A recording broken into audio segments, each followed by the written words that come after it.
పద్మములకు నా నమస్కారం. నా పేరు భార్గవి. నేను 4వ తరగతి చదువుతున్నాను. భగవంతుడే మన నిజమైన స్నేహితుడు అనే విషయాన్ని చెప్పబోతున్నాను. ఈ లోకంలో మనకి రకరకాల సంబంధాలు ఉంటాయి. మన అక్క చెల్లెల మధ్య సంబంధాలు ఉంటాయి, మన తల్లిదండ్రుల మధ్య కూడా సంబంధాలు ఉంటాయి. కానీ మనకి ముఖ్యమైన వారు మన స్నేహితులు. మనకి కష్టం వచ్చినప్పుడు సహాయం చేసేవారే మన స్నేహితులు. కానీ కొన్నిసార్లు మనకి కష్టం వచ్చినప్పుడు కూడా మన స్నేహితులు కూడా సహాయం చేయడానికి ముందుకు రాకపోవచ్చు. అప్పుడు ఒక్కరే ఒక్కరు మనకి స్నేహితులు, వారు భగవంతుడు. భగవంతునికి స్వార్థం ఉండదు. భగవంతుడిని నమ్ముకుంటే శక్తి, ఆత్మవిశ్వాసం వస్తుంది. భగవంతుడిని నమ్ముకునే వారికి మోసం జరగదు. మన ప్రార్థన ద్వారా భగవంతునికి మన కష్టాలను తెలియజేయవచ్చు. ఇప్పుడు నేను ఒక చిన్న కథని చెప్పబోతున్నాను.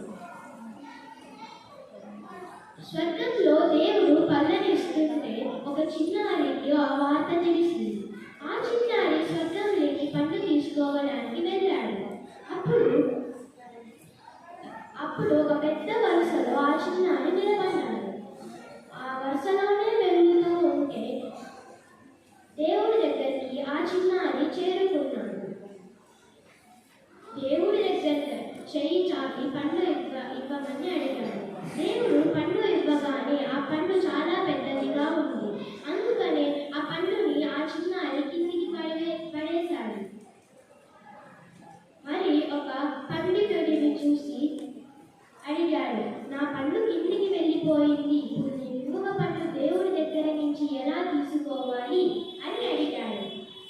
మరి ఆ పండితుడు, మళ్ళీ నువ్వు ఆ వరుసలోకి వెళ్ళి నిలబడితే నీకు ఆ పండు దొరకవచ్చు అని ఆ పండితుడు చెప్పాడు. ఆ చిన్నారి ఇంకొకసారి ఆ వరుసలోకి వెళ్ళాడు. ఆ వరుస ముందు కంటే చాలా పెద్దదిగా అయిపోయింది.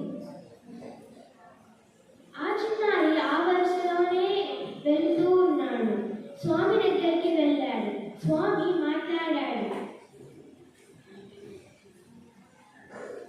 నువ్వు ముందు వచ్చావు, ఆ పండును పడేశావు కదూ అని అన్నాడు. అవును స్వామి అని అన్నాడు.